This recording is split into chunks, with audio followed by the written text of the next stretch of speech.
तस्मै मुहुर्मुहुः नमः श्री विराजाय विवेकानंदसूरये सच्चित्सुखस्वरूपाय स्वामिने नाथाय।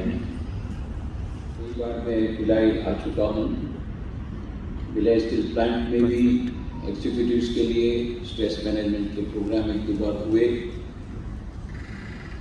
और काफ़ी वर्षों से रायपुर से बाहर हूँ, परंतु बीच में आना होता रहता है और तब आप लोगों से मिलते रहते हैं, उसका हमको आनंद है। तो आज फिर से आप लोगों से मिल करके मुझे प्रसन्नता है। वैसे मैं आया था कन्वोकेशन इंटरेस्ट के लिए।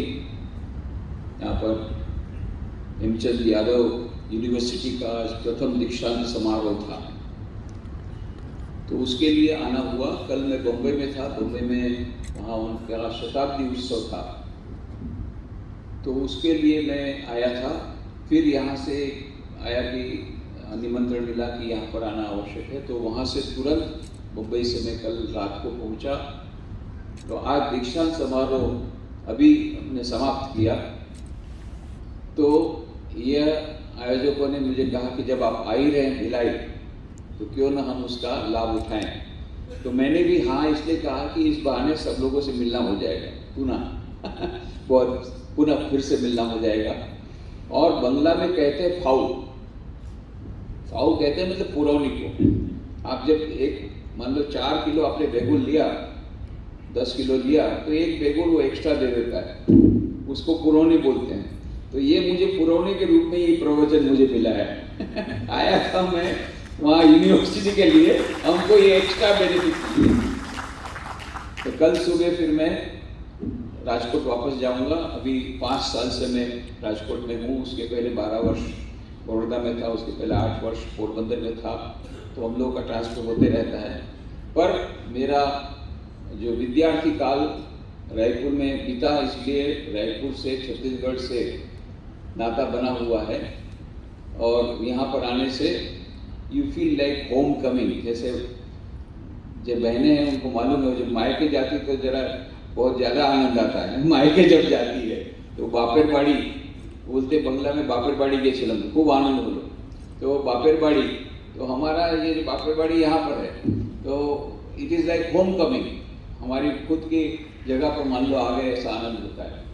तो आप लोगों से मिलकर बड़ी प्रसन्नता है। तो आज का विषय जो रखा है, ये विषय पर जो पुस्तक प्रकाशित हुई उसका तो ट्रांसलेशन कई भाषाओं में हो गया। गुजराती में तो 1-1.5 लाख प्रतियां बिक गई, हजारों प्रतियां सभी लैंग्वेज बिक गई। यही क्या दर्शाता है कि आधुनिक मानव शांति की खोज में है, इसीलिए तो पुस्तक पढ़ना चाहता है। और उसकी वीडियोस भी है। तो जहाँ भी मैं जाता हूँ पिछले लगभग 20 वर्षों से, वो लगभग यही सब्जेक्ट पर मुझे बोलते हैं कि आप प्रवचन दीजिए, आपका जो पुस्तक है उसी विषय पर। यहाँ तक कि वहाँ यूके में गया, इंग्लैंड में गया, गीता जी का वहाँ गीता मंदिर था, तो गीता मंदिर था। तो मैंने कहा ये गीता मंदिर का गीता पर प्रवचन रखी, बोलते नहीं, वो आपका जो ये है आधुनिक मानव शांति की खोज में, उसी में हमको प्रवचन चाहिए यूके में। फिर वहाँ से लंदन जाना था, लंदन में भी वही टॉपिक रखा। बीच में लेस्टर है, लेस्टर मानो मिनी इंडिया, ज़्यादा करके लोग इंडियन है वहाँ पर। तो सुबह सनातन मंदिर में प्रवचन हुआ, तो बोले यही happiness and peace in everyday life, वही सब्जेक्ट है। फिर शाम को हिंदू मंदिर में था, बोले भाई सुबह इसी सब्जेक्ट को हुआ, नहीं हमको यही सब्जेक्ट चाहिए। तो कह रहे हैं अमेरिका में मान लो 4 बार मैं गया, उसमें हर बार में 25-30 प्रवचन हुए, उसमें कम से कम आधे प्रवचन इसी विषय को लेकर के, स्ट्रेस मैनेजमेंट, हैप्पीनेस, पीस, इसी सब को लेकर के हो। कहने का मतलब क्या हो? कहने का मतलब आधुनिक मानव शांति की खोज में है, उसको शांति नहीं है। एक छोटी बच्ची को मैंने पूछा कैसी हो, बोले बहुत टेंशन में हूँ। इतनी छोटी बच्ची टेंशन में? बोले देखो मैं हूँ अभी सीनियर केजी में हूँ, पिछले साल जूनियर केजी में थी, फर्स्ट क्लास फर्स्ट आई थी। मम्मी ने कहा है इस बार फिर से फर्स्ट क्लास फर्स्ट आना है, इसलिए बहुत टेंशन में। ये छोटे बच्चे भी टेंशन में। कंपटीशन इतनी ज़्यादा आगे बढ़ गई, कंपटीशन की भावना, मार्क्स 99% वाले सुसाइड करते हैं और जो फेल होते हैं वो घूमते हैं आवारा के समान, मजे से घूमते हैं। पर जो 99% वाले सुसाइड करते हैं, मेरा आधा % कम क्यों मिला? ये जो कंपटीशन की भावना, ये अभी आधुनिक मानव का एक, आधुनिक समाज का एक, समाज की एक देन है। दूसरी बात है जनरेशन गैप हो गई। जनरेशन गैप, पहले के जमाने में भी जनरेशन गैप रहती थी। जितने माता पिता हैं वो उनकी एक ही कंप्लेन है, आजकल के बच्चे कोई बात ही नहीं सुनते, मोस्ट डिसोबीडिएंट। और बच्चे मेरे पास जब आते हैं बोलते हैं कि हमको घर में कोई समझता नहीं है, समझना चाहता भी नहीं। उनको भी कंप्लेन है, माता पिता को कंप्लेन, माता पिता को कंप्लेन है, बच्चे सुनते नहीं है, बच्चों को कंप्लेन है, हमको कोई समझता नहीं और समझना चाहता भी नहीं है। क्या मतलब क्या होता है? जनरेशन गैप है, कम्युनिकेशन गैप है। जनरेशन गैप को पूरा करने के लिए कम्युनिकेशन गैप ही एकमात्र उपाय है। और इसकी भविष्यवाणी फ्यूचर शॉक नाम की किताब में कर दी थी। एल्विन टॉफलर, उन्होंने बहुत वर्षों पूर्व एक किताब लिखी, फ्यूचर शॉक। उन्होंने कहा the whole society undergoing transformation at such an accelerated speed that the society would not be able to absorb that shock. कि सारा समाज इतनी जल्दी से बदल रहा है कि वो जो शॉक है समाज नहीं सहन कर पाएगा, यही बात आ जाती है। तो इतने जल्दी से सब हो रहा है, तो इसलिए जनरेशन गैप है, माता पिता बच्चों के बीच में जनरेशन गैप हो गई। हमारे राजकोट में रामकृष्ण आश्रम में हम लोग स्वामी विवेकानंद के बर्थडे में जैसे रायपुर में होता है, वैसे वहाँ पर भी हम लोग भी हर वर्ष प्रतियोगिता आयोजित करते हैं। स्पीच कंपटीशन, रेसिटेशन कंपटीशन, ऐसे कंपटीशन, विभिन्न प्रकार की प्रतियोगिता स्वामी विवेकानंद के जन्मदिन पर। उसमें एक स्टूडेंट थी, माइक्रोबायोलॉजी में एमएससी कर रही थी, तो वो भी वहाँ पर आके लेक्चर देती थी, बहुत अच्छा लेक्चर देती थी, उसको फर्स्ट प्राइज मिलता था। वो जनरेशन गैप पर प्रवचन देती थी कि आजकल के माता पिता को समझते नहीं है, यंग जनरेशन को, ऐसा करके बहुत ज़बरदस्त लेक्चर देती थी। ऐसा हुआ इत्तेफाक से, एमएससी करने के बाद उसी कॉलेज में वो लेक्चरर का उसको अपॉइंटमेंट मिला, तो लेक्चरर बन गई। उसके 3 साल बाद मेरे को आके बोलती है, स्वामी जी मैं जनरेशन गैप पर प्रवचन देती थी कि आजकल के जो माँ बाप हैं वो आज की युवा जनरेशन को समझते नहीं है। अब मेरी स्टूडेंट आके बोलते हैं मैडम आप हमारी बात नहीं समझ पाएंगे, जनरेशन गैप है। 3 साल में वो आउटडेटेड हो गई। वो खुद बोल रही थी जनरेशन गैप है अपने माता पिता को, अब ये स्टूडेंट उसकी बोल रही है आप आउटडेटेड है, हम लोग नए जमाने के हैं, जनरेशन गैप आ गई। तो इतना जल्दी से सोसाइटी ट्रांसफॉर्मेशन हो रहा है। कम्युनिकेशन टेक्नोलॉजी बहुत आगे बढ़ गई, फिजिकल डिस्टेंस कम हो गया। स्वामी विवेकानंद 31 मई को 1893 को बम्बई से रवाना हुए थे जहाज में, शिकागो पार्लियामेंट रिलीजन में भाग लेने के लिए। हवाई जहाज नहीं था, एरोप्लेन नहीं था, जहाज में गए थे और वहां पर जाकर के जुलाई के एंड में वहां पर पहुंचे शिकागो। तो लगभग 2 महीना लगा। और अभी मैं गया था वहाँ टोरंटो में वर्ल्ड पार्लियामेंट रीजन में भाग लेने के लिए, तो सुबह अहमदाबाद, सुबह बम्बई से निकला 4 बजे और 12:30 बजे न्यूयॉर्क। बोलो कितना डिस्टेंस कम हो गया, फिजिकल डिस्टेंस कम हो गया। पर फिजिकल डिस्टेंस कम हो गया और मेंटल डिस्टेंस बढ़ गया, ये विडंबना है। एक ही सोफा सेट पर बैठे पति पत्नी के बीच में कोई कम्युनिकेशन गैप नहीं, कोई कम्युनिकेशन नहीं। पास पास में बैठे हैं, पति देवता उधर देख रहे हैं, पत्नी इधर देख रही है। टेलीफोन में हजारों मील दूर अपने फ्रेंड के साथ आप कम्युनिकेट बहुत अच्छा कर सकते हैं, इंटरनेट के माध्यम से, व्हाट्सएप के माध्यम से, फोन के माध्यम से। परंतु विडंबना यह है कि उसी सोफा पर बैठे हुए आप हजारों मील दूर अपने मित्र के साथ बात कर सकते हैं, बहुत इजीली बात कर सकते हैं। कम्युनिकेशन टेक्नोलॉजी इतनी आगे बढ़ गई, पर विडंबना यह है कि उसी सोफा पर बैठी पत्नी के साथ कोई कम्युनिकेशन नहीं 6 महीने से। ये होता है कई बार, मैंने खुद ने देखा। मैं जब राजकोट, ये तो अभी राजकोट दूसरी बार है, पहली बार जब राजकोट था तो बड़ौदा में लेक्चर देने जाता था। एक बार बड़ौदा लेक्चर देने के बाद वापस जा रहा था राजकोट, तो रेलवे स्टेशन पर खड़ा था मैं, थोड़ी दूर पर पति पत्नी खड़े थे, पर पति देवता एक तरफ देख रहे थे, पत्नी दूसरी तरफ देख रही थी। थोड़ी देर बाद पति देवता ने बड़े धीरे से पूछा, ये ट्रेन आज इतनी लेट क्यों हो रही है? बड़े धीरे से पूछा था, और पत्नी एकदम शेरनी के समान जोर से गुर्रा के बोली, मैं स्टेशन मास्टर हूं, जो मुझे पूछते हो ट्रेन इतनी देर से क्यों है? इतना जोर से चिल्लाई वो पति देवता 6 फीट दूर फेंका गए, इतना डर के भाग गए। मैं खुद देखा, ये है कम्युनिकेशन गैप। इधर देखते हैं कम्युनिकेशन बहुत बढ़ गया, फिजिकल डिस्टेंस तो कम हो गया, मेंटल डिस्टेंस बढ़ गया। पति पत्नी के बीच में कोई कम्युनिकेशन नहीं, माता पिता और बच्चों के बीच में कम्युनिकेशन नहीं, परिवारजनों के बीच में कोई कम्युनिकेशन नहीं, परिवार में अशांति, सब जगह अशांति, वर्क प्लेस में अशांति। वर्क प्लेस में अशांति का कारण वो आते हैं वापस घर में कि थोड़ी शांति मिलेगी, यहाँ दूसरे प्रकार की अशांति। जाएंगे कहाँ, जाए तो जाए कहाँ? ये है आधुनिक मानव की विडंबना। शांति के लिए कहाँ जाए? सब जगह पर अशांति है, और इसीलिए ये अभी सबसे बड़ा किलर डिजीज जो बन रहा है पूरे विश्व में, वो है depression. Depression, tension, stress management. Chicago में एक रिसर्च कॉर्पोरेशन ने कहा कि 40% the companies in America having regular courses on stress management.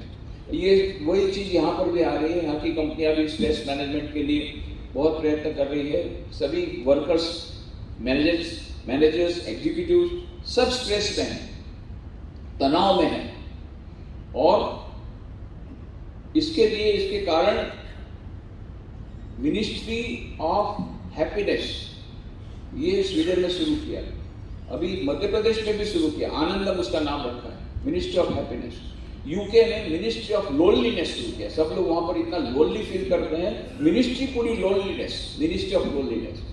ये क्या बताता है, सब दर्शाता क्या है? आधुनिक मानव शांति की खोज में, शांति नहीं है और तनाव में है, लोनलीनेस की बहुत समस्या है, डिप्रेशन की समस्या है।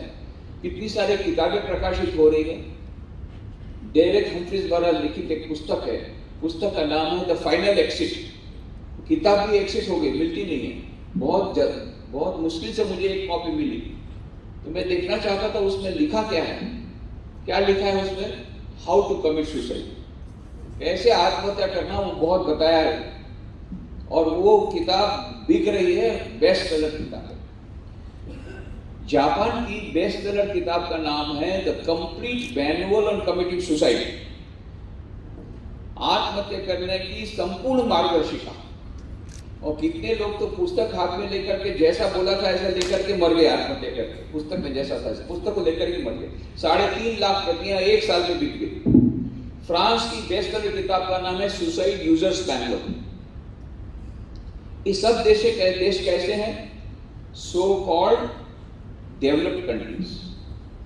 हमारे भीतर एक राक्षस आ गया, पहले पाश्चात्य देशों में आया, अभी भारत में भी आ गया, हमारे घर में भी घुस गया। वो राक्षस का नाम है कंज्यूमरिज्म, उपभोक्तावाद। और पैसा चाहिए, सबसे बड़ा रुपया बाबा, सबसे बड़ा रुपया, और पैसा चाहिए, और पैसा चाहिए। हम लोगों के मन में एक इक्वेशन हो गया, H is directly proportional to M, where H is equal to happiness and M is equal to money। हमारे जीवन में जितना पैसा आएगा उतना हम लोग सुखी होंगे। पर सचमुच में क्या ऐसा है? स्टैटिस्टिकल एनालिसिस क्या बताता है? डेवलप्ड कंट्रीज, सो जिसकी पर कैपिटा इनकम सबसे ज्यादा है, जापान, स्वीडन, अमेरिका, वहां पर सबसे ज्यादा जो पर कैपिटा इनकम है, उन्हीं देशों में परसेंटेज ऑफ साइकिक पेशेंट सबसे ज्यादा इंक्रीज हो रहे हैं। कौन से देशों में? Japan, America, Sweden. और सबसे ज्यादा सुसाइड कहां बढ़ रही है? अमेरिका, जापान, सुसाइड और स्वीडन। तो इक्वेशन क्या हुआ? H is inversely proportional है। जहां पर इसका मतलब ये नहीं है, आप रॉन्ग मैसेज मत लीजिए कि पैसे की जरूरत नहीं हमारे जीवन में, या पैसा आवश्यक नहीं है सुख के लिए। पैसा बहुत आवश्यक है सुख के लिए, पर साइकोलॉजिस्ट लोग बोलते हैं, साइकोलॉजिस्ट और सोशियोलॉजिस्ट बोलते हैं, ये जो ग्राफ है ऐसा ऐसा जाता है, जैसे जैसा हमारी इनकम बढ़ेगी सुख बढ़ता ही जाएगा, बढ़ता ही जाएगा। फिर जब रोटी कपड़ा मकान ये तीनों का अच्छी तरह से हमको उसकी प्राप्ति हो गई, उसके बाद वो कर्व डाउन होता है, पैराबोलिक। ये साइकोलॉजिस्ट लोगों ने ढूंढ के निकाला कि बेसिक नीड्स पूरी होने के बाद बाकी की जो संपत्ति है वो विपत्ति होती है। ये इसमें आध्यात्मिकता से कोई लेना देना नहीं, ये साइकोलॉजिस्ट लोगों का, ये उन लोगों की फाइंडिंग है कि इस प्रकार से उन लोगों ने देखा कि जिन देशों में ज्यादा पर कैपिटा इनकम है वहां पर सबसे ज्यादा लोग सुसाइड कर रहे हैं।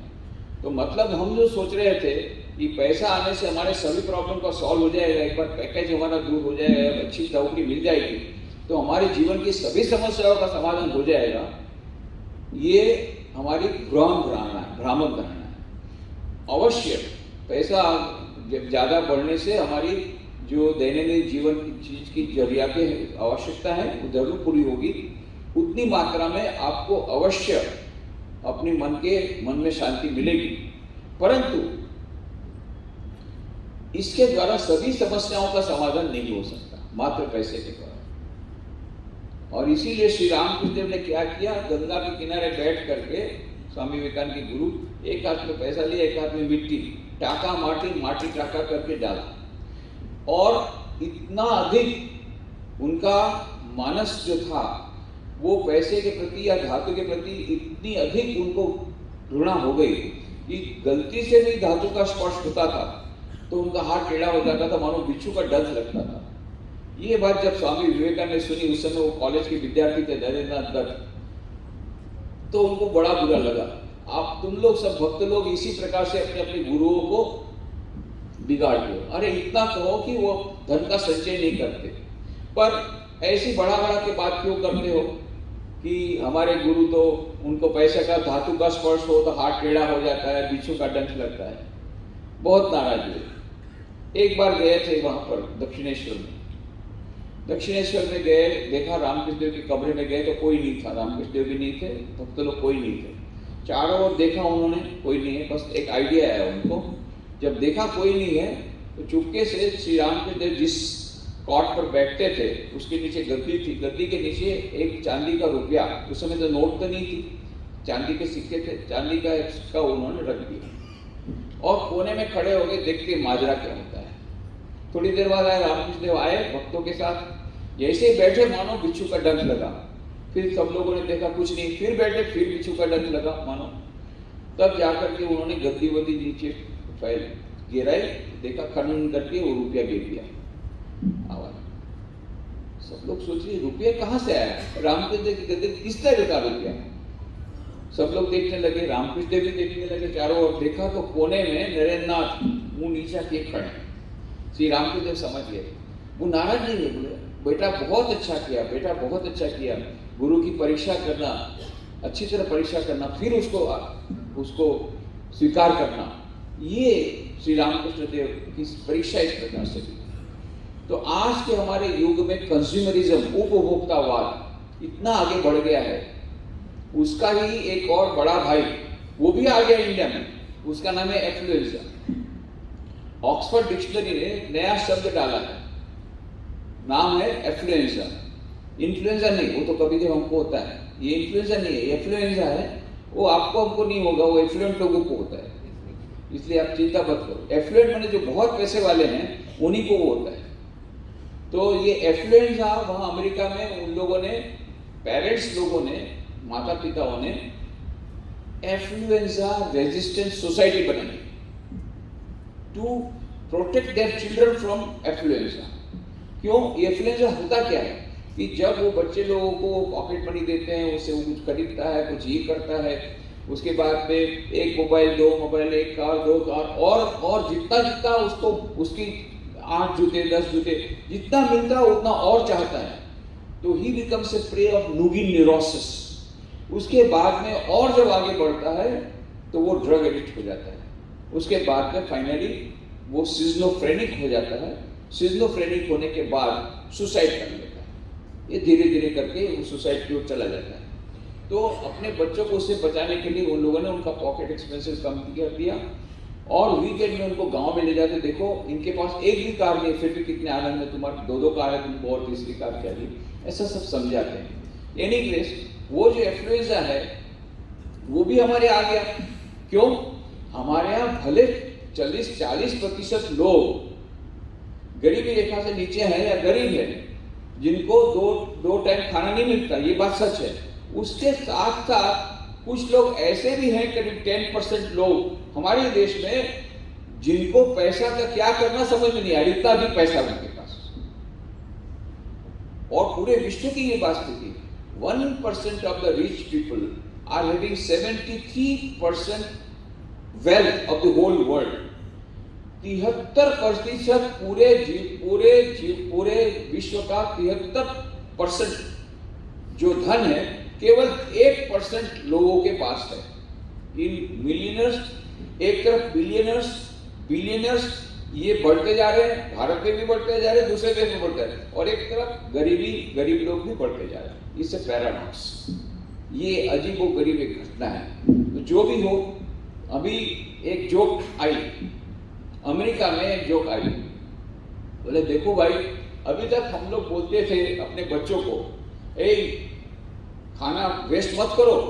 वहां भारतवर्ष में लोग बच्चों को खाना नहीं मिलता है और तुम खाना वेस्ट कर रहे हो, खाना वेस्ट मत करो, अपने बच्चों को समझा देते। अभी उल्टा बोल रहे हैं वहां पर कि यहाँ पर ऐसी एक घटना हुई, शायद हरियाणा में कहीं पर हुई, तो जिसने एक लड़के का, वो जो युवक था, उसका जन्मदिन था, तो उसने अपने पिताजी को बोला मेरे बर्थडे में तुमको गिफ्ट देना है जागुआर गाड़ी। मेरे को पता नहीं जागुआर गाड़ी, मैंने तो देखी नहीं है, जागुआर गाड़ी उसको चाहिए थी। पिताजी ने उसको लेटेस्ट मॉडल की मर्सिडीज बेंज कार दी, मर्सिडीज बेंज कार उसको गिफ्ट में दी, और उसको इतना गुस्सा आया, वो मर्सिडीज बेंज कार को उसने समुद्र में डाल दिया, फेंक दिया। इतना गुस्सा आया उसको, क्यों ने मेरे को जागुआर कार क्यों नहीं दी। और ये न्यूज पहुंच गया अमेरिका में। अरे बोले हम लोग तो समझते थे वहां के बच्चे लोग इतने गरीब है कि खाना नहीं मिलता, अरे वहां के बच्चे, यहाँ हमारे अमेरिकन बच्चे लोग मर्सिडीज बेंज कार के लिए तड़पते हैं, वो मर्सिडीज बेंज कार को समुद्र में डाल रहे हैं। जाओ समुद्र में से लेके आ जाओ। अपने बच्चों का भी बोल रहे हैं, वहां भारत में इतने सारे लोग पैसे वाले हो गए कि मर्सिडीज बेंज को भी फेंक रहे हैं। ये दूसरा चित्र। जो भी होगा, एफ्लुएंसा आया, उपभोक्तावाद आया, कंज्यूमरिज्म आ गया है, जनरेशन गैप आ गई है, कम्युनिकेशन गैप आ गई है, फिजिकल डिस्टेंस कम हो गया है, मेंटल डिस्टेंस बढ़ गया है, पति पत्नी के बीच में कम्युनिकेशन नहीं, सास और बहू के झगड़े तो पुराने हो गए, माँ और बेटे के बीच में झगड़े हो रहे हैं, भाई के बीच में झगड़े हो रहे हैं, सगे भाई के बीच में झगड़े हो रहे हैं। इतना सारा वो गैप हो रहा है ह्यूमन रिलेशंस। ये सब परिवार में अशांति आ रही है। तो ये जो आधुनिक मानव इसीलिए शांति की खोज में है कि चारों ओर उसको वही अशांति, वर्क प्लेस का अशांति, घर में भी अशांति, सब जगह अशांति है। और ये शांति के लिए इतना सारे प्रयत्न कर रहा है, पर उसको शांति मिल नहीं रही है। कारण क्या है? एक बुढ़िया थी, रो रही थी, तब एक भले आदमी ने कहा, ये बुढ़िया रो क्यों रही है माँ, क्यों रो रही है? बोले देखना बेटा, मेरी सुई खो गई। अच्छा उसमें रोती क्या है, मैं खोज देता हूँ, चल। वो भी खोज रही थी, उसको नहीं मिली, इसलिए रो रही थी, बोले मैं खोज देता हूँ। उसने भी खोजना शुरू किया, उसको भी नहीं मिली, तो उसको ट्यूबलाइट हुई। उसने उसको पूछा बुढ़िया, बुढ़िया सुई कहाँ खो गई थी? बेटा भीतर में कमरे में खो गई थी। है, और तू यहाँ बरामदे में बैठ रही है? बोले बेटा वहाँ अंधेरा है, बरामदे में उजाला है, इसलिए यहाँ ढूंढ रहे हैं। ये हम सब की कहानी है। शाश्वत सुख, शाश्वत शांति का स्रोत प्रत्येक मनुष्य के भीतर में है, और हम कहाँ ढूंढ रहे हैं? लेटेस्ट मॉडल के मोबाइल में, लेटेस्ट मॉडल की कार में, लेटेस्ट मॉडल के मकान में, चारों और रिलेशनशिप में, ये सब जगह ढूंढ रहे हैं। जबकि हमारा वेदांत क्या कहता है कि शाश्वत सुख, शाश्वत शांति का स्रोत प्रत्येक मनुष्य के भीतर में है। एषः सर्वेषु भूतेषु गुणो आत्मा न प्रकाशते दृश्यते प्रज्ञया बुद्ध्या सूक्ष्मया सूक्ष्मदर्शी कठोपनिषद। प्रत्येक मनुष्य के भीतर में वो आत्मा है, पर वो दिखता नहीं है। तो दिखता नहीं है तो उसका प्रमाण क्या है? प्रमाण यही है, किसी किसी ने उसके दर्शन किए। दृश्यते प्रज्ञया बुद्ध्या, किसी जिसकी बुद्धि अत्यंत एकाग्र है, अत्यंत सूक्ष्म बुद्धि है, उसने उनके दर्शन किए। यही उसका प्रमाण। स्वामी विवेकानंद जब कॉलेज के विद्यार्थी थे, नरेंद्र नाथ दत्त, तो can't, Hegel, John Stuart Mill, Herbert Spencer, ये सब पाश्चात्य विद्वानों की किताबें पढ़ करके अज्ञेयवादी बन गए। उनको सत्य का साक्षात्कार करने की बड़ी लगन थी, परंतु ये सब फिलोसोफर को पढ़ करके उनको लगा कि शायद उस ईश्वर को पाना असंभव है या मुमकिन नहीं है, संभव नहीं है। अज्ञेयवादी बन गए। और इसीलिए जब भी कोई संत आते, महात्मा आते कलकत्ता में, तो वो जाते उनके पास और बाद में उनको प्रश्न पूछते, क्या महाशय आपने खुद ने ईश्वर को देखा है? कहीं से उनको संतोषप्रद उत्तर नहीं मिलता, बड़े निराश हुए। पर उनको सत्य को पढ़ाने की लालसा बहुत थी, व्याकुलता थी। जब उन्होंने सुना महर्षि देवेंद्रनाथ टैगोर, महर्षि देवेंद्रनाथ टैगोर मतलब महर्षि रविन्द्रनाथ टैगोर, कविवर रविन्द्रनाथ टैगोर के पिताश्री, जिन्होंने साधारण ब्रह्म समाज की स्थापना की थी, तो उन्होंने सुना कि महर्षि देवेंद्रनाथ टैगोर गंगा में एक जहाज में केबिन में रह करके बहुत ध्यान करते हैं। एक बार वहां चले गए, केबिन में प्रवेश किया। जब उनका ध्यान समाप्त हुआ तब उन्होंने कहा, महाशय मैं आपको एक प्रश्न पूछना चाहता हूँ, पूछो। तो आप तो बहुत ध्यान करते हैं ईश्वर का, ऐसा मैंने सुना है, तो आपने क्या ईश्वर के दर्शन किए हैं? महर्षि देवेंद्रनाथ टैगोर ने थोड़ी देर तक तो नरेंद्र की ओर देखा, फिर बोला, बेटा तेरी आंखें तो बड़ी सुंदर है, योगी के समान है। नरेंद्रनाथ निराश हो गए। अरे मैं क्या पूछता हूँ, क्या उत्तर देने? मैं पूछ रहा हूँ कि आपने ईश्वर के दर्शन किए? बोले, बेटा तेरी आंखें सुंदर है, मुझे मेरी आंखों की प्रशंसा नहीं चाहिए, मुझे मेरे प्रश्न का उत्तर चाहिए। बहुत व्याकुल हो गए। एक बार कॉलेज में गए थे, स्कॉटिश चर्च कॉलेज में पढ़ते थे उस समय। पहले उसका नाम जनरल असेंबली कॉलेज था, बाद में उसका नाम हुआ स्कॉटिश चर्च कॉलेज। वहाँ पर जिस दिन गए थे एक बार वहाँ पर कॉलेज में, तो उस दिन ऐसा हुआ कि जो इंग्लिश प्रोफेसर के जो इंग्लिश लिटरेचर पढ़ाते थे वो प्रोफेसर उस दिन नहीं आए थे, अनुपस्थित थे। तो प्रिंसिपल प्रोफेसर विलियम हेस्टी वे स्वयं क्लास देने के लिए आए। तो इंग्लिश लिटरेचर का क्लास पढ़ा रहे थे, वर्ड्सवर्थ की कविता पढ़ा रहे थे, द एक्सकर्शन, और उसमें वर्णन आता है कि कवि ये प्राकृतिक सौंदर्य देख करके समाधि अवस्था में चला जाता है। सभी विद्यार्थियों ने पूछा, सर क्या सचमुच में ऐसा पॉसिबल है कि कोई ऐसे अति चेतन अवस्था में चला जाए, सुपर कॉन्शियस में चला जाए, समाधि अवस्था में चला जाए? तब प्रिंसिपल प्रोफेसर विलियम ने कहा, हाँ संभव है। मैंने स्वयं एक मनुष्य को देखा है जिसको बारंबार इस प्रकार की समाधि की अवस्था होती है। तुम लोग यदि चाहो तुम भी उनके दर्शन कर सकते हो, क्योंकि वो महापुरुष कलकत्ता में ही रहते हैं। उनका नाम है रामकृष्ण परमहंस, ये दक्षिणेश्वर में रहते हैं। बस नरेंद्रनाथ को जैसे ही पता पड़ा, बोले चलो ये बाबा जी को भी देखते हैं। गए सीधा, और फिर दक्षिणेश्वर में गए। रामकृष्ण देव बातचीत कर रहे थे छोटे कॉट पर बैठ करके, बहुत लोग नीचे बैठे थे, वो भी नीचे बैठ गए कोने में और बातें सुनने लगे। थोड़ी देर तो ईश्वर की बातें हुई। फिर नरेंद्रनाथ ने कहा, अच्छा भाई बातें बहुत हो गई, अब मेरे प्रश्न का उत्तर दीजिए। क्या आपने खुद ने ईश्वर के दर्शन किए हैं? और पहली बार उनको स्पष्ट उत्तर मिला, संतोषप्रद उत्तर मिला। श्री रामकृष्ण ने कहा, हाँ बेटा मैंने स्वयं ईश्वर के दर्शन किए हैं। फिर इतना ही नहीं, और कहा, जिस प्रकार से मैं तुझे देख रहा हूं उससे अधिक प्रत्यक्ष रूप से मैं उनके दर्शन करता हूं। और फिर क्या कहा, तू यदि चाहे तो तुझे भी उनके दर्शन करा सकता, तो तुझे साधना करनी है। यही धर्म का विज्ञान है। साइंस क्या कहता है? हाइड्रोजन ऑक्सीजन गैस मिलकर के पानी मिलेगा। हाँ, ये कैसे हो सकता है? हाइड्रोजन गैस है, ऑक्सीजन गैस है, पानी कैसे बनेगा? अरे भाई, इसमें मानने की बात नहीं है। आप खुद आओ, लेबोरेटरी में आओ, हाइड्रोलिटिक प्रोसेस करो, फिर आपको नहीं मिलेगा तब आप बोलना कि हम बिलीव नहीं करते हैं। प्रयोग करो ना पहले, फिर आप बोलो कि ये संभव नहीं है। तो श्री रामकृष्ण ने चैलेंज दी और स्वामी विवेकानंद ने, नरेंद्रनाथ ने वो चैलेंज स्वीकार की। जैसा श्री रामकृष्ण ने कहा था ऐसी साधना की, साधना की प्रयोगशाला में गए और उनको भी फिर सत्य का साक्षात्कार हुआ। काशीपुर के उद्यान वाटी में उनको निर्विकल्प समाधि की प्राप्ति हुई, उसकी अनुभूति हुई, ईश्वर के दर्शन हुए।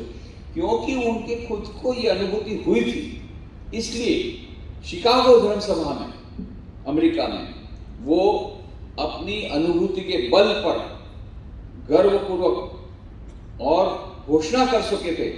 श्वेता श्वेतोपनिषद का श्लोक, शृण्वन्तु विश्वे अमृतस्य पुत्रा आये धामानि दिव्यानि तस्तु वेदाहमेतं पुरुषं महान्तं आदित्यवर्णं तमसः परस्तात् तमेव विदित्वाति मृतमेति नान्य पंथा विद्यते न। मैंने उस परम पुरुष को देख लिया है जिसको देखने के बाद सभी प्रकार के दुखों से निवृत्ति हो जाती है। ये श्वेता श्वेतोपनिषद की बात स्वामी विवेकानंद ने शिकागो धर्म सभा में बताई और फिर उन्होंने कहा, Dear sisters and brothers of America, let me call you by this sweet name. Ye, the children of immortal bliss, holy and perfect beings. Ye, divinities are not sinners. It is a sin to call a man so. It is a standing ladder on human nature. Come up, alliance, and shake off the delusion that you are sheep. Your souls immortal, spirits free, blessed and eternal. Ye are not matter, ye are not bodies. Matter is servant, not ye the servant of matter. हे अमेरिकावासी भाइयों बहनों, मैं भी आपको इसी नाम से संबोधन करना चाहता हूँ। क्या? अमृतस्य पुत्र। तुम तो अमृत की संतान हो, शाश्वत सुख के भागीदार हो। तुम भला पापी? वेदांत कभी पाप की बात स्वीकार नहीं करता, वेदांत भूल की बात स्वीकार करता है। सबसे बड़ी भूल तो तुम कब करते हो? जब कहते हो मैं दुर्बल हूँ, मैं निर्बल हूँ, मैं पापी हूँ। नहीं नहीं नहीं, तुम दिव्य आत्मा हो, तुम्हारे भीतर में दिव्यता विराजमान है, तुम्हारे भीतर में अनंत शक्ति विराजमान है। तुम अमृत की संतान हो, शाश्वत सुख के भागीदार हो। तुम दुर्बल नहीं, तुम निर्बल नहीं। ओ सी हो, इस मिथ्या ग्रह को झटक करके फेंक दो कि तुम भेड़ हो। तुम भेड़ नहीं हो, तुम शेर हो, अजर अमर आत्मा हो। बहुत सुंदर कहानी बताते थे स्वामी विवेकानंद वहाँ पर अमेरिका में। एक शेरनी जंगल से जा रही थी, उस समय एक भेड़ों के झुंड को पार करने के लिए शेरनी ने छलांग लगाई। उस समय वो गर्भवती थी, तो उसकी शेरनी के पेट में जो बच्चा था वो तो भेड़ों के भीतर घुर गया, उसके झुंड में गिर गया। शेरनी उस पर जाकर के तड़प करके मर गई। अब ये शेरनी का बच्चा रोने लग गया। क्यों? उसकी माँ मर गई थी। तो भेड़ों की माँ को दया आई, उसने शेरनी के बच्चे का लालन पालन शुरू कर दिया। अब ये छोटा शेरनी का बच्चा वो जाता है भेड़ों के साथ खाता है, घास खाता है, भेड़ों के साथ खेलता है और भेड़ों के समान बैं करने लग गया। धीरे धीरे बड़ा हो गया। बहुत समय बाद वहां पर एक बड़ा शेर आया और उसने देखा कि इतनी सारी भेड़ें जा रही है बैं करके। उसके पीछे एक छोटा शेर जा रहा है, वो भी बैं कर रहा है। बड़ा आश्चर्य, उसने कभी किसी शेर को बैं करता तो सुना नहीं था। तो वो नजदीक आया देखने के लिए माजरा क्या है, और जब शेर नजदीक आया तो ये भेड़ें इतनी घबरा गई, बैं करके सब भागने लग गई। वो छोटा शेर वो भी भागने लग गया। तो बड़े शेर ने पकड़ाई, तू कहाँ जाता है? अरे तू तो मेरे समान शेर है, तू मुझसे क्यों डरता है? ये भेड़े हैं मुझसे डरती, मैं समझ सकता, तू तो शेर है शेर, तू मुझसे क्यों डरता है? ये छोटा शेर तो रोने लग गया, मैं तो भेड़ हूँ, भेड़, मैं शेर नहीं हूँ। बड़े शेर ने कहा, बेवकूफ कहीं का, तू शेर होकर के अपना तो भेड़ बोलता है, तू शेर है शेर। छोटा शेर फिर रोने लग गया, मैं तो भेड़ हूँ, मैं तो भेड़ हूँ। कितना समझाया बड़े शेर ने, नहीं माना। तब बड़े शेर को बड़ा गुस्सा आया, पकड़ा उसको, गले से पकड़ के घसीट करके तालाब की किनारे, देख ये तालाब में, देख तेरी परछाई, देख मेरी परछाई, देख तेरी परछाई मेरे समान है, शेर के समान न भेड़ के समान। देखा, अरे मेरी परछाई तो शेर के समान है। समझ गया? तू शेर है, भेड़ नहीं है। अभी बैबे का बंद कर, मेरे समान गणना कर, गणना की चल, अब तो जंगल का राजा बन गया। जंगल का राजा बन गया। स्वामी विवेकानंद इस कहानी को सुना के बताते, देखो ये जो छोटा शेर था, वो पहले से शेर था कि नया बना? पहले से शेर था। तो क्यों रोता था, क्यों बोलता था मैं शेर नहीं हूं? क्योंकि भूल गया था कि मैं शेर हूं। इसी प्रकार से स्वामी विवेकानंद कहते हैं, हमारे प्रत्येक मनुष्य के भीतर में आत्मा है, दिव्य आत्मा। दिव्य आत्मा में अनंत शक्ति है। कितनी शक्ति? अनंत शक्ति। ऐसे अनंत शक्ति वाला आत्मा हम सबके भीतर में, पुरुष हो, स्त्री हो, बालक हो, वृद्ध हो, गरीब हो, पैसा वाला हो, उच्च वर्ण का हो, निम्न वर्ण का हो, गरीब हो, पैसा वाला, कोई भी, प्रत्येक मनुष्य के भीतर में वो दिव्य आत्मा विराजमान है, जिसको अनंत शक्ति है। ऐसी अनंत शक्ति होने के बावजूद हम लोग क्या बोलते हैं? बहुत टेंशन है, बहुत दुर्बलता मेरे आ गई है, अभी तो कुछ समझ में नहीं आ रहा है, कैसे सुसाइड करूं, यही एक प्रश्न आ रहा है। ये सब क्यों आ रहा है, निर्बलता के प्रश्न? क्योंकि भूल गए हैं कि हमारे भीतर वो शाश्वत शांति का, शाश्वत सुख का स्रोत हमारे भीतर में है। नित्यो नित्यानाम चेतनश्चेतनानाम एको बहुनाम यो विदधाति कामान तम आत्मस्थम येनु पश्यन्ति धीरा तेषाम शांति शाश्वती नेतरेषाम। नित्य आत्मा के भीतर में नित्य परमात्मा विराजमान है। चैतन्य तत्व के भीतर में परम चैतन्य विराजमान है, जिसके कारण सारे विश्व की स्थिति होती है, उनका सृजन होता है, पालन होता है। ऐसे आत्मस्थम येनु पश्यन्ति धीरा, जो ऐसे परमात्मा के दर्शन कर लेते हैं, तेषाम शांति शाश्वती, उन्हीं को शांति मिलती है। कैसी शांति? शाश्वत शांति मिलती है, परम शांति मिलती है। यह कठोपनिषद की बात। और यही बात स्वामी विवेकानंद अमेरिका में बोलते थे कि ये भूल जाओ कि तुम भेड़ हो, तुम भेड़ नहीं हो, तुम शेर हो, तुम्हारे भीतर आत्मा की अनंत शक्ति विराजमान है, तुम तो अमृत की संतान हो। क्यों रोते हो भाई, क्यों रोते हो? इसके कारण अमेरिकन वासियों को बहुत बड़ा एक बल मिला। एक बहुत, आज जो हम लोग भारत में जिसकी हमको बहुत आवश्यकता है, हताशा निराशा में है, वही हताशा निराशा उस समय अमेरिकन वासियों में थी, जो उसको स्वामी विवेकानंद ने अपनी वेदांत की वाणी के द्वारा दूर किया था। और सब जगह जाकर के बोलते थे, you are divine, you are divine, you are divine. एक बार एक अमेरिकन महिला ने बोल दिया, Swami you are trying to hypnotize us, always telling you are divine, you are divine, you are divine. Swami ji आप हम लोग को हिप्नोटाइज कर रहे हो, सब समय बोलते हो आप दिव्य है, आप दिव्य, आप दिव्य है। स्वामी जी ने तुरंत उत्तर दिया, madam I am not trying to hypnotize you, I am trying to dehypnotize you. Already you are hypnotize. I am sinner, I am sinner, I am sinner, मैं पापी हूँ, पापी, सोचते सोचते तुम अपने आप को हिप्नोटाइज कर रहे हो। मैं तुमको डीहिप्नोटाइज कर रहा हूँ। I am trying to dehypnotize you. Why? You are divine, that is the first truth, you are divine, that is the second truth, you are divine, that is the last truth. इससे ज्यादा बड़ा कोई सत्य नहीं हो सकता कि तुम दिव्य हो, दिव्य हो, दिव्य हो। ये स्वामी विवेकानंद ने सब लोगों को दिव्यता का संदेश सुनाया और उन लोगों को टेंशन से बाहर किया, उनको मन की शांति दिलाई। ये स्वामी, ये आज हम लोग भूल गए इसको, इसलिए हम लोग उस बुढ़िया के समान शांति को बाहर देख रहे हैं। शाश्वत शांति का स्रोत हमारे भीतर में। कबीर ने कहा, मोको कहाँ तू ढूंढे बंदे, मैं तो तेरे पास में, खोजोगे तो अभी मिलूंगा पल भर की तलाश में। यहाँ पर बैठा है शाश्वत शांति का स्रोत, हम बाहर ढूंढ रहे हैं, पर हमको दिखता क्यों नहीं है? क्योंकि बीच में अज्ञान का पर्दा आ गया है। श्री रामकृष्ण ने कहा, देखो मनुष्य जन्म जब मिला है तो परमात्मा के दर्शन, यही परमात्मा दर्शन ही हमारे जीवन का लक्ष्य है। तो भक्तों ने कहा, आप तो बोल रहे परमात्मा परमात्मा, कहाँ है परमात्मा? हमको तो दिखता नहीं है, प्रमाण क्या है, कहाँ है परमात्मा? तो श्री राम के परमात्मा प्रत्येक मनुष्य के हृदय में है। भगवत गीता में यही कहा ना, ईश्वर सर्वभूतानां हृद्देशे अर्जुन तिष्ठति भ्रामयन् सर्वभूतानि यंत्रारूढ़ानि मायया तमेव शरणं गच्छ सर्वभावेन भारत तत्प्रसादात् पराम शांति स्थानं प्राप्स्यसि शाश्वतम्। कहते हैं भगवान, भगवत गीता में क्या कहा श्री कृष्ण भगवान ने अर्जुन को, हे अर्जुन, ईश्वर सर्वभूतानां, ईश्वर सभी भूतों में, सभी जीवों में, सभी मनुष्यों में। कैसे, क्या है? बैठे हैं, ईश्वर सर्वभूतानां हृदयेशे अर्जुन तिष्ठति, हृदय में, सबके हृदय में ये परमात्मा बैठे हैं। बैठ करके क्या करते हैं? जैसे मशीन ऑपरेटर मशीन चलाता है, ऐसे सभी मनुष्य को कार्य कराते हैं उनके पास से। तो क्या करना चाहिए? तमेव शरणं गच्छ सर्वभावेन भारत। हे अर्जुन, उस परमात्मा की शरण में चले जा। उससे क्या होगा? तत्प्रसादात् परम शांति, परम शांति तुझे मिलेगी उनके पास जाने से।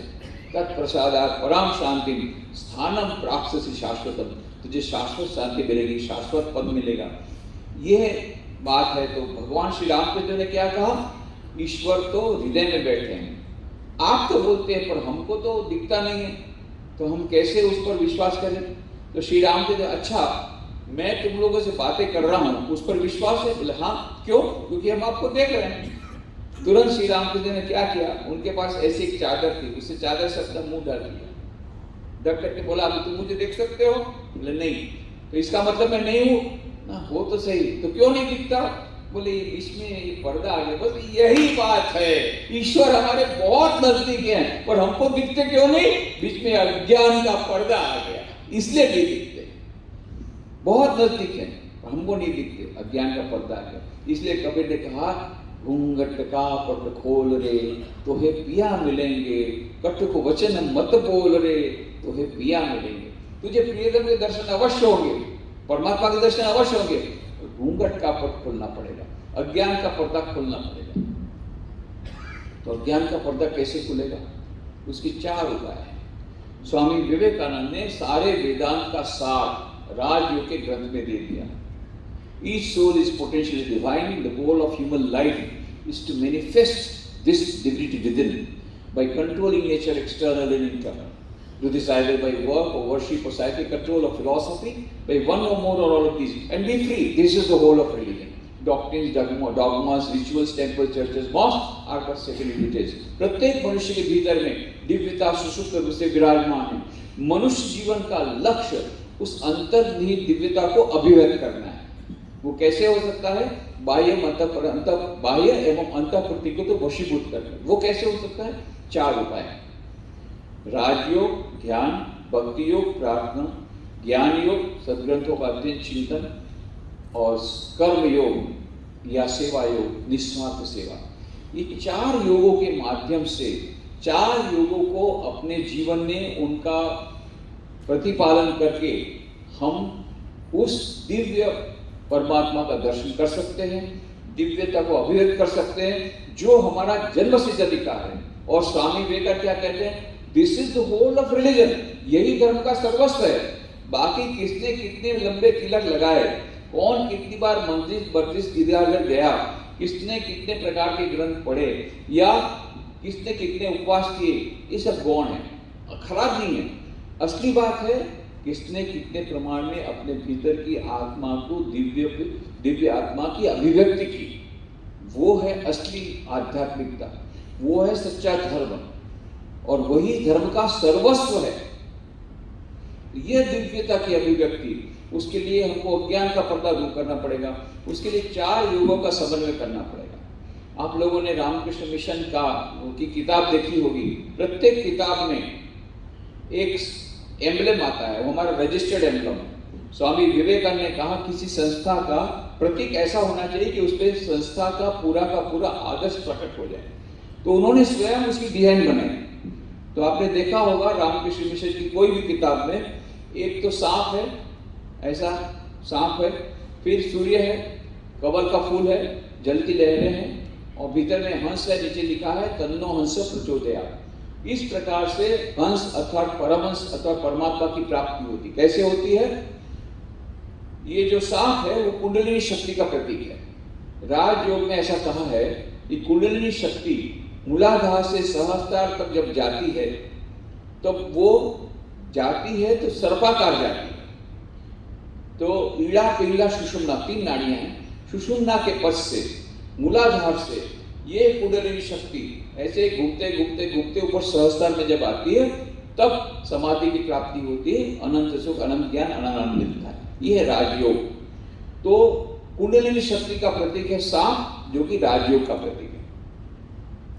कर्म की लहरें, ये जो जल की लहर है वो कर्म की लहर है, कर्मयोग का प्रतीक है। और कमल का फूल वो भक्ति का प्रतीक है, प्रेम का प्रतीक है। सूर्य ज्ञान का प्रतीक है। तो कहने का मतलब क्या, ज्ञान योग, भक्ति योग, राजयोग, कर्मयोग, इन चारों योग के समन्वय से तन्नो हंस प्रचोदयात्, इस प्रकार से परमात्मा की प्राप्ति होती है। ये चार योगों का समन्वय हमें करना पड़ेगा। स्वामी विवेकानंद कहते हैं उसमें कोई भी एक योग का आप पालन करके भी उस शाश्वत सुख, शाश्वत शांति को प्राप्त कर सकते हैं। और परंतु कोई भी एक योग के द्वारा भी कर सकते हैं, या दो के द्वारा कर सकते हैं, या तीन के द्वारा कर सकते हैं, या चारों को मिला करके कर सकते हैं। जिसको जो अच्छा लगे। तो उनको पूछा गया, भाई आपने कौन सा योग लिया? बोले मैंने तो चारों को लिया, एक साथ ले लिया। क्यों? चारों योगों का एक साथ समन्वय करने से, रोमारोला कहते हैं he rode on all the four horses simultaneously, चारों घोड़ों पर एक साथ सवार हो गए स्वामी विवेकानंद। तो स्वामी विवेकानंद ने कहा चारों योगों का यदि हम समन्वय करते हैं तो चारों योगों का हमको बेनिफिट मिलेगा, और चारों योगों का जो डिसएडवांटेज है वो चला जाएगा। कैसे? राजयोग। राजयोग है रॉयल पाथ, उसका नाम ही राजयोग, रॉयल पाथ। रॉयल पाथ में क्या होता है कि कुंडलिनी शक्ति जैसी ऊपर चढ़ी और कुंडलिनी शक्ति तो आपको यहाँ हो गया। परंतु कुछ लोग क्या करते हैं, अष्टांग योग में जो राजयोग है उसके पहले दो को छोड़ देते हैं। यम, नियम, आसन, प्राणायाम, प्रत्याहार, धारणा, ध्यान, समाधि अष्टांग योग है। यम क्या है? सत्य, अस्तेय, ब्रह्मचर्य, अपरिग्रह, अहिंसा। नियम क्या है? शौच, संतोष, तप, स्वाध्याय, ईश्वर प्रणिधान। तो यम नियम लोग छोड़ देते, पर ये हमारे से नहीं होगा, डायरेक्टली हम समाधि प्राप्त करना चाहते हैं, फिर जाकर के सीधा मेंटल हॉस्पिटल। और कुछ लोग क्या करते हैं, एकदम से रोज 4-5 घंटा ध्यान करना शुरू कर देते हैं बिना यम नियम का पालन किए, फिर उनको जाना पड़ता है मेंटल हॉस्पिटल। तो क्या करते हैं, स्वामी विवेकानंद बोलते हैं निस्वार्थ सेवा करो, सुबह शाम थोड़ा ध्यान करो, निस्वार्थ सेवा करो, उसमें कर्मयोग मिला दो, सेवा योग मिला दो, तो राजयोग का जो नुकसान है वो तुमको नहीं होगा। अब केवल कर्मयोग करो तो क्या होता है, जब केवल सेवा योग किया तो अहंकार आता है, देखो मैंने कितना बड़ा काम किया, कितना बड़ा अचीवमेंट मैंने कर डाला। अहंकार बढ़ेगा तो आपकी आध्यात्मिक जीवन में यात्रा में आगे नहीं बढ़ पाएंगे। तो उसमें भक्ति योग को देखो, मैंने नहीं किया है, प्रभु की कृपा से हुआ है, तो उसमें भक्ति योग कर दो तो उसका जहर चला जाएगा। केवल भक्ति योग करने से क्या होता है, हम बहुत ज्यादा भावनाशील हो जाते हैं, भावनाओं में बह जाते हैं, सेंटिमेंटल नॉनसेंस स्वामी विवेकानंद ने जो कहा उसमें हम लोग बह जाते हैं। तो इसमें क्या करो, ज्ञान योग मिला दो।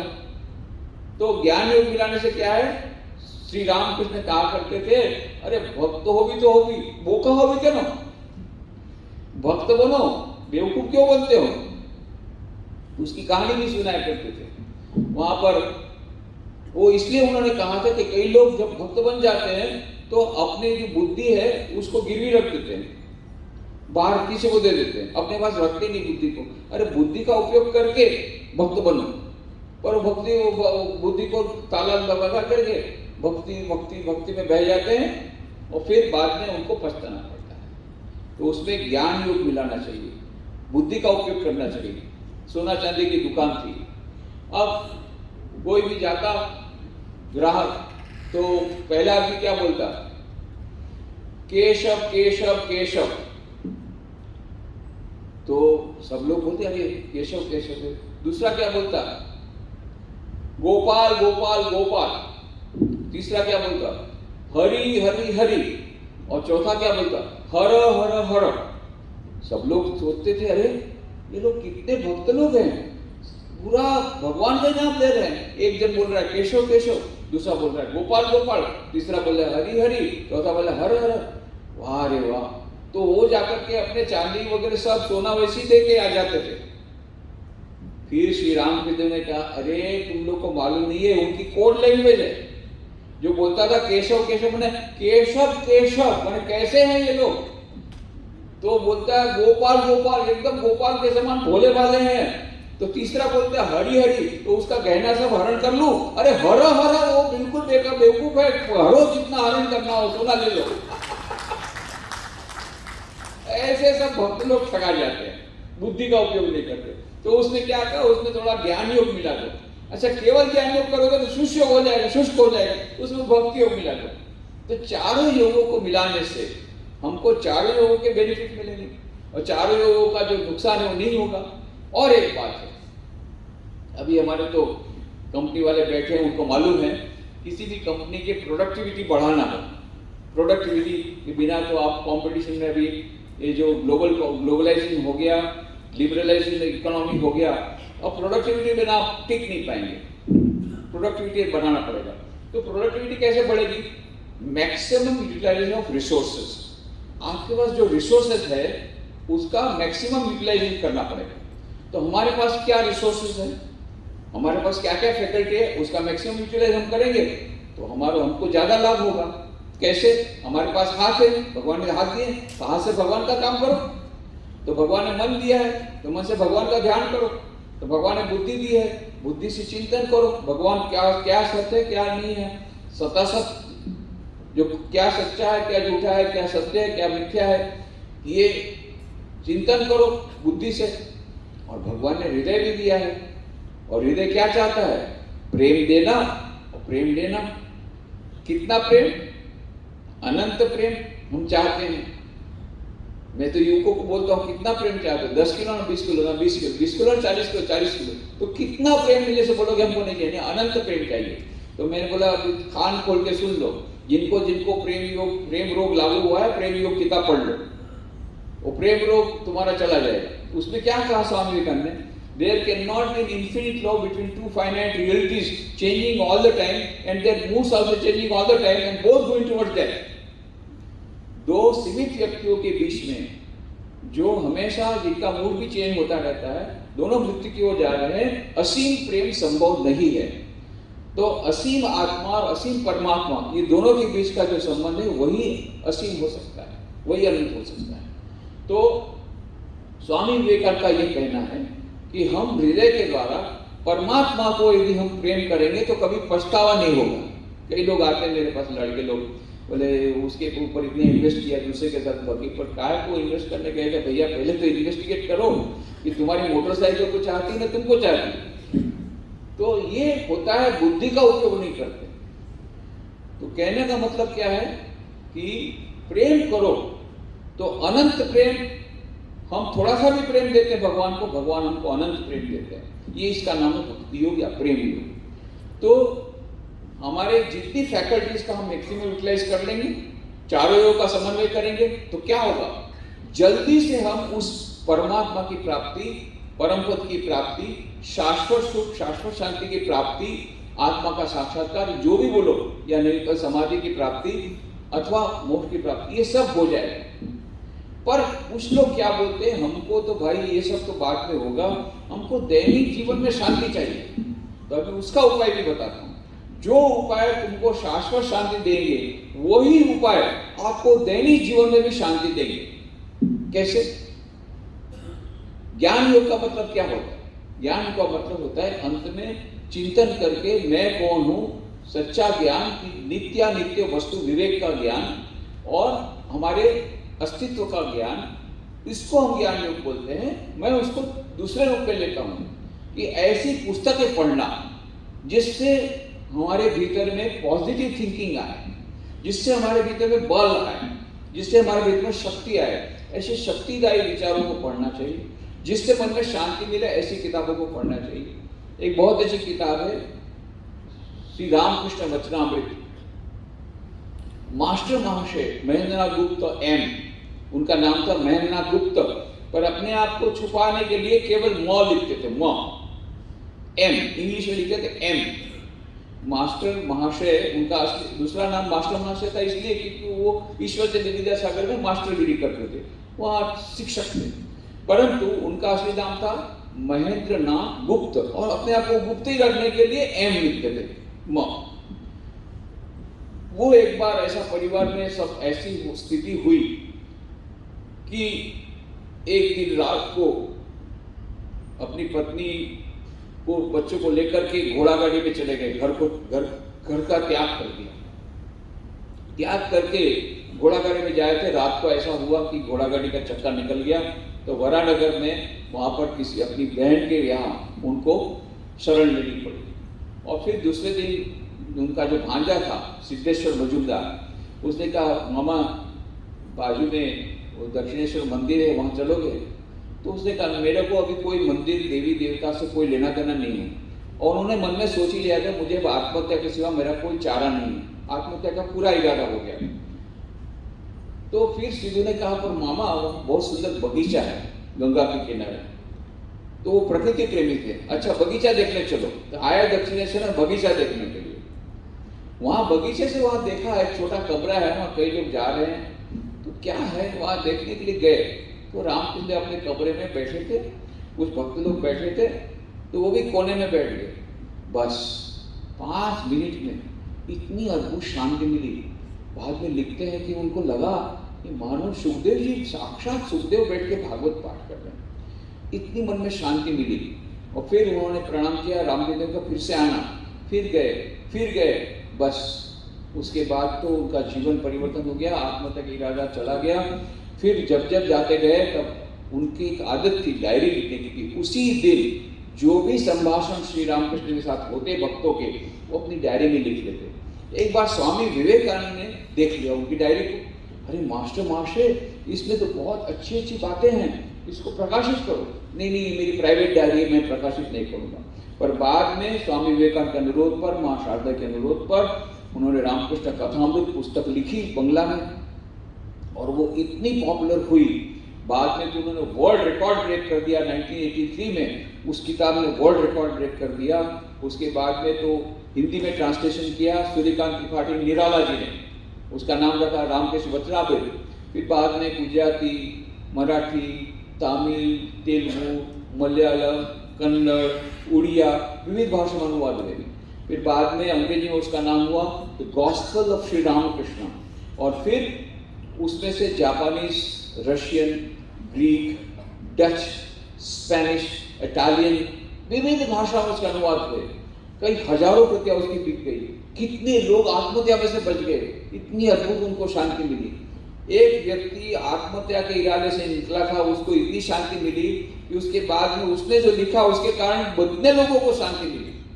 क्या बताता है कि हम ज्ञान योग के द्वारा यदि अच्छी किताबें पढ़े तो दैनिक जीवन में भी हमको शांति मिलेगी। प्रतिदिन थोड़ा किताब हम पढ़ेंगे, अच्छी किताबें, जिससे हमको मन में शांति मिल सकती है, जिससे हमको पॉजिटिव थिंकिंग मिलती है, जिससे हमको पॉजिटिव वाइब मिलते हैं, जिसको हमारा सकारात्मक विद्यात्मक हमारा एटीट्यूड होता है। ऐसी किताबें कम से कम 5 मिनट सुबह 5 मिनट शाम को पढ़नी चाहिए। फिर 5 मिनट सुबह 5 मिनट शाम को ध्यान, ये है राजयोग का एक, वैसे तो यम नियम का पालन तो करना पड़ेगा, पर 5 मिनट सुबह और 5 मिनट शाम को ध्यान। मैं 5 मिनट इसलिए बोल रहा हूँ कि आप लोगों का जीवन में बहुत समय तो है नहीं, बहुत सारे आपके व्यवधान हैं, इसलिए मैं शुरू से कम बोल रहा हूँ, धीरे धीरे आप उसको बढ़ा सकते हैं। 5 मिनट सुबह ध्यान, 5 मिनट रात को ध्यान, फिर 5 मिनट प्रार्थना और 5 मिनट शाम को प्रार्थना। 5-5-5 सुबह, 5-5-5 शाम को, 15 मिनट सुबह 15 मिनट शाम को। इससे आया आप बिगिनिंग कीजिए। उसके बाद में, और ये किताबें अभी यहाँ पर तो बुक स्टॉल लगाया है, क्या लगाया है? तो ये बुक स्टॉल में आपको बहुत अच्छी किताबें मिल जाएगी।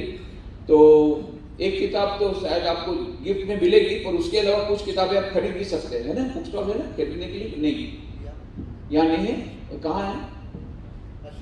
आश्रम में, भिलाई में।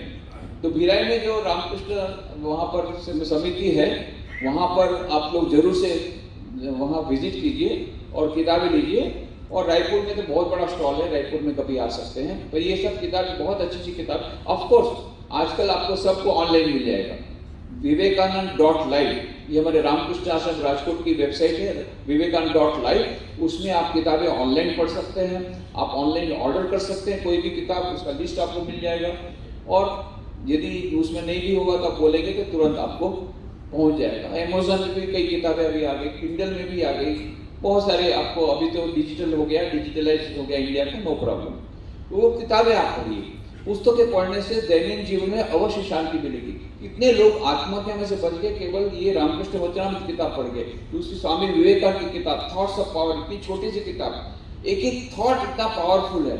जो मैंने बताया, वो सीओ, वो शेरो, इस मिथ्या भ्रम को झटक करके फेंक दो कि तुम भेड़ हो, तुम भेड़ नहीं हो, तुम शेर हो, तुम अजर अमर आत्मा हो, तुम्हारे भीतर आत्मा की अनंत शक्ति है। ऐसे ऐसे थॉट्स, पावरफुल थॉट्स, ये सब है उसमें। थॉट्स ऑफ शक्ति दे विचार, थॉट्स ऑफ पावर, ऐसी किताबें वो पढ़ने से बहुत शांति मिलेगी, दैनिक जीवन में शांति मिलेगी, और शाश्वत शांति का स्रोत, शाश्वत शांति का रास्ता भी खुल जाएगा। फिर ध्यान करने से, ये तो साइंटिफिकली प्रमाणित हो गया है कि ध्यान करने से मन में ट्रैंक्विलिटी आती है। हमारे जो अल्फा वेव्स, इसका एम्पलीट्यूड कम हो जाता है, थीटा वेव आते हैं धीरे धीरे करके, ये सब साइंटिस्ट लोगों ने देखा है।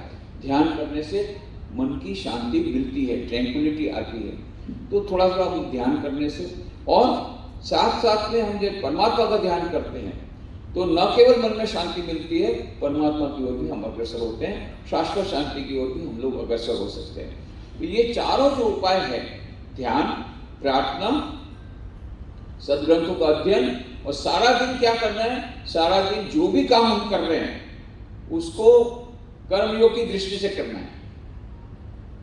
कर्म कर, अभी हम लोग क्या कर रहे हैं, मेरे हमको एक स्वामी जी ने पूछा, तुम लोग क्या कर रहे हो, कर्मयोग कर रहे हो ना कर्म भोग कर रहे हो? क्यों? यदि हम कर्मयोग नहीं करेंगे कर्म भोग बनेगा। कैसे? जो अच्छा काम करेंगे अच्छा फल मिलेगा, वो भी भोग है, और बुरा कर्म करेंगे बुरा फल मिलेगा, वो भी भोग है। परंतु यदि ईश्वर समर्पित बुद्धि से करें, सब जितने कर्म है भगवत समर्पित बुद्धि से करें, हे प्रभु ये जो कुछ भी काम मैंने किए ये सब तुमको समर्पित, कर्म के फल भी तुमको समर्पित, ऐसी बुद्धि से करते हैं तो वो कर्म कर्मयोग बन जाता है, और आपको परमात्मा के साथ उसको दर्शन भी करा देता है, और दैनिक जीवन में भी शांति मिलती है। तो इसीलिए श्री रामकृष्ण को पूछा गया कि अच्छा आपने तो कहा ईश्वर दर्शन करना चाहिए, ईश्वर दर्शन मनुष्य जीवन का लक्ष्य है, तो क्या हमको जंगल में जाना पड़ेगा, हिमालय में जाना पड़ेगा, गृहस्थ आश्रम में रहते रहते हमको क्या संन्यास लेना पड़ेगा? गृहस्थ आश्रम में रहते रहते, दैनिक जीवन का काम करते करते, समाज में रहते रहते क्या हमको ईश्वर की प्राप्ति नहीं हो सकती? हम अपना काम करते करते, स्वामी श्री रामकृष्ण क्या बोलते, अवश्य हो सकती। पर एक बात याद रखना, यदि पानी में नाव रहेगी तो कोई हर्ज नहीं, पर नाव में पानी रहेगा तो नाव डूब जाएगी। तुम संसार में रहो, संसार तुम्हारे मन में नहीं आना चाहिए, तो संसार में रहो, अनासक्ति पूर्वक रहो, अनासक्ति पूर्वक रहो। तो जो कुछ भी काम करते हो अनासक्ति पूर्वक करो, आसक्ति मत रखो कर्म के प्रति या कर्म के फल के प्रति, संसार के प्रति आसक्ति मत रखो। बिना आसक्ति के काम करोगे तो ये जो काम है करते करते, जो दैनिक जीवन का काम है, कुछ करना नहीं है, यही कार्य आपको ईश्वर की प्राप्ति करा देगा। पर करना क्या है? अनासक्ति पूर्वक कर्म करना है। तो भक्तों ने पूछा अनासक्ति पूर्वक कर्म कैसे कर सकते हैं? ये तो बड़ी मुश्किल की बात, समझ में नहीं आ रहा। श्री रामकृष्ण ने बहुत सरल उदाहरण दिया। अरे बड़े घर की दासी के समान रहो।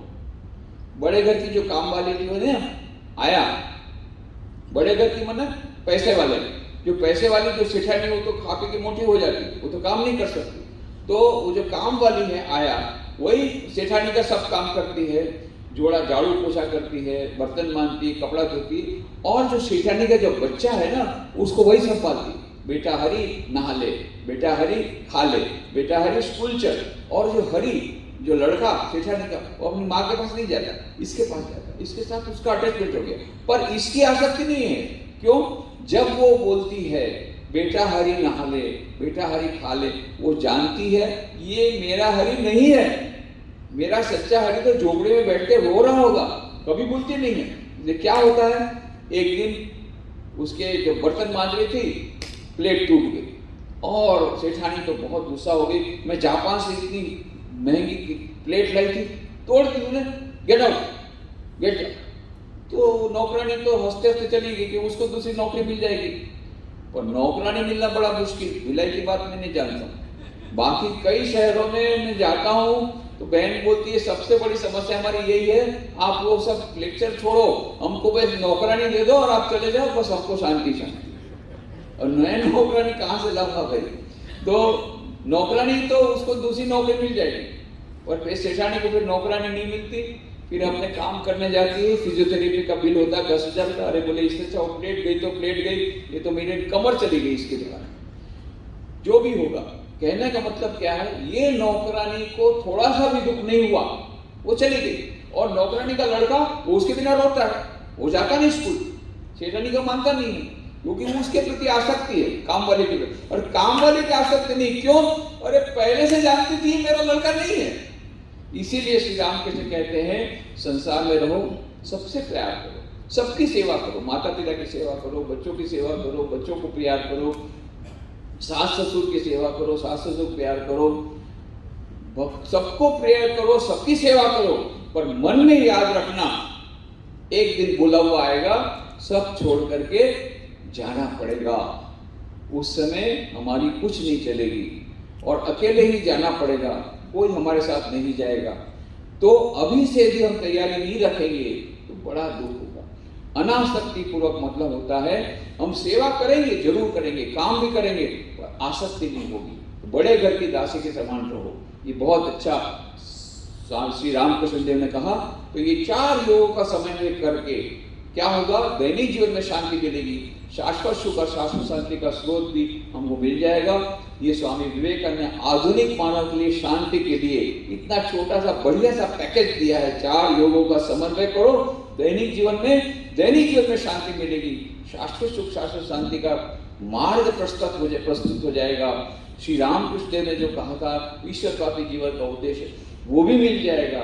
इस प्रकार से हम ये 4 योग का समन्वय करने का प्रयत्न करें।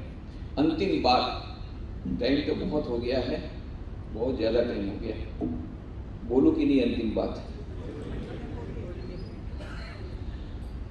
माँ शारदा देवी श्री रामकृष्ण की धर्मपत्नी, तो सबकी माँ थी। कल बम्बई में उसी पर मैंने प्रवचन दिया था, हम सबकी माँ है शारदा देवी। माँ खुद कहती थी मैं सबकी माँ हूँ, पशु पक्षी की माँ हूँ, सृजन की भी माँ हूँ, दुर्जन की भी माँ हूँ। और कैसी माँ हूँ? मैं तुम्हारी सचमुच की माँ हूँ, गुरु पत्नी नहीं हूँ, कहने की माँ नहीं हूँ, सौतेली माँ नहीं हूँ, मैं तुम्हारी सचमुच की माँ हूँ। माँ खुद कहती है, ये हमारी सबकी माँ है। वो माँ शारदा देवी 20 जुलाई 1921 को, 21 जुलाई 1920 को वे धराधाम पर से त्याग करने वाली थी। त्याग किया उन्होंने अपने, वहाँ पर जाकर के वे विलीन हो गई, अपना देश उन्होंने त्याग कर दिया। उसके 5 दिन पहले की बात है, ये उनका अंतिम वाणी। उसके बाद माँ शारदा देवी कुछ बोली नहीं। अन्नपूर्णा की माँ दरवाजे पर खड़े होकर रो रही थी, माँ तुम चली जाओगी, हमारा क्या होगा? तब उन्होंने कहा, माँ शारदा ने, बेटा रो मत, रामकृष्ण देव भगवान तुमको देखेंगे। और फिर उन्होंने जो दिया उपदेश, वो अंतिम उपदेश है उनका। तो उन्होंने क्या कहा, बेटा यदि शांति चाहती हो, यदि शांति चाहते हो तो किसी का दोष मत देखना। दोष देखना हो तो अपना देखना। इस जगत में कोई पराया नहीं, सब हमारे अपने। क्या कहा उन्होंने? यदि शांति चाहते हो तो किसी का दोष मत देखो। और दोष देखने में बड़ा मजा आता है, इसलिए माँ ने फिर क्या कहा, मजा आता है, बहुत मजा आता है, तो अपना दोष देखो। इतना अपना दोष देखोगे तो इतना सारा दोष मिलेगा कि उसको ठीक करते करते सारी जिंदगी चली जाएगी। दूसरों का देश देखने टाइम नहीं मिलेगा। कबीर ने क्या कहा, बुरा जो देखन मैं चला, बुरा न मिला कोई, जो दिल अपना देखा मुझसे बुरा न कोई। वही माँ शारदा देवी का अंतिम उपदेश है।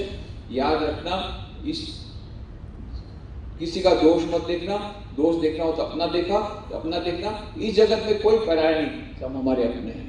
अब देखिए, यदि हमारे परिवार में पति अपनी पत्नी में तो बहुत सारे दोष हैं, दिखता ही रहता है, पर उन दोषों को न देखते हुए एकाध अच्छा जो गुण है उसको याद रखे, और उसके पीछे जो दिव्यता है उसको याद रख करके उसके साथ व्यवहार करें।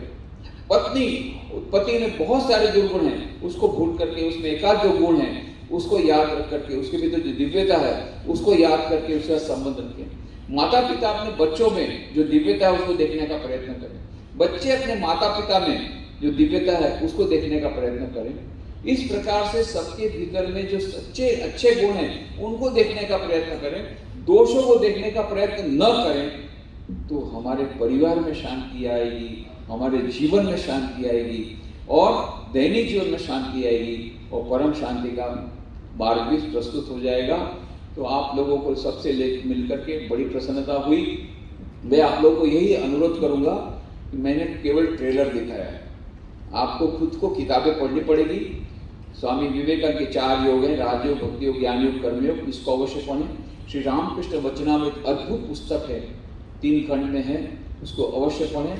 तीनों का जीवन चरित्र, रामकृष्ण देव, माँ शारदा देवी, स्वामी विवेकानंद का जीवन चरित्र बहुत है। फिर complete works of Swami Vivekananda 10 volume में है हिंदी में, विवेकानंद साहित्य, वो पढ़ सकते तो बहुत अच्छा है। तो कम से कम छोटी छोटी ये जो किताबें मैंने बताई वो आप अवश्य पढ़ें, उससे बहुत शांति मिलेगी, दैनिक जीवन में भी शांति मिलेगी, शाश्वत सुख और शाश्वत शांति का स्रोत भी वो हो जाएगा, वो भी मिल जाएगा और चारों योग का समन्वय करके हम उस परम शांति की ओर जा सकेंगे और दैनिक जीवन में शांति प्राप्त कर सकेंगे। मैं भगवान श्री रामकृष्ण देव, माँ शारदा देवी, स्वामी विवेकानंद के चरणों में प्रार्थना करता हूँ कि उनके उपदेश को हम लोग, वो हमको शक्ति प्रदान करें कि हम उनके उपदेश को याद करके अपने जीवन में चारों योग का समन्वय करके दैनिक जीवन में शांति प्राप्त कर सकें और शाश्वत शांति की ओर अग्रसर हो सकें। शाश्वत सुख, शाश्वत शांति, शाश्वत ज्ञान, अनंत सुख, अनंत ज्ञान, अनंत आनंद की ओर अग्रसर हो सके, ऐसी शक्ति हमें प्रदान करे। ऐसी उनके चरणों में प्रणाम करते हुए आयोजकों का बहुत बहुत धन्यवाद देते हैं कि उन्होंने मुझे यह अवसर प्रदान किया और आप सबके भीतर में जो दिव्य चित्ता विराजमान है उसको प्रणाम करते हुए मैं अपनी वाणी को विराम देता हूँ। धन्यवाद।